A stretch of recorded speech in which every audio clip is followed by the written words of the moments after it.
The Treaty of Versailles was an agreement between the Allied leaders, France, United States, Great Britain, and Italy, that redrew the map of the world and gave Germany full responsibility for the war and the debt that followed. The treaty was signed on June 28th of 1919 at the last Versailles Palace near Paris.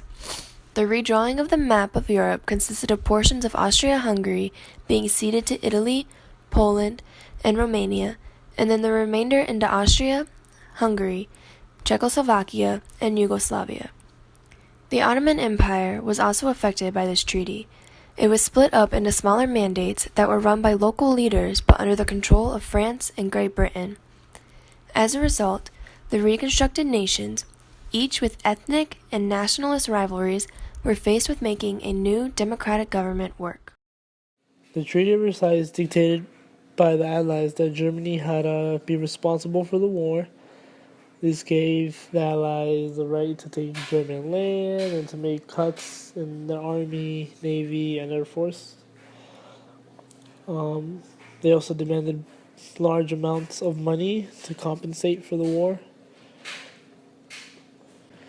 The land, Germany must retreat from Russia, Belgium, and France. Austria had to be set free, and to assure this new peace, the League of Nations was formed to guarantee peace and safety around the world. Germany lost land to France, Belgium, Poland, Lithuania, and Czechoslovakia. And of course, Germany had to take blame for the war. At the end, Germany would have to pay reparations for most of the war, and most of this money would go to Belgium and France, to be exact. The most important men at the Versailles Conference were Georges Clemenceau, the Prime Minister of France, Woodrow Wilson, the President of America, and David Lloyd George, the Prime Minister of Britain. All three of these men never wanted another war to happen again. However, they all disagreed on how to do this. Georges Clemenceau wanted revenge and to punish the Germans for what they had done. He wanted to make Germany pay for the damage done during the war, and he also wanted to weaken Germany so that France would never be invaded again.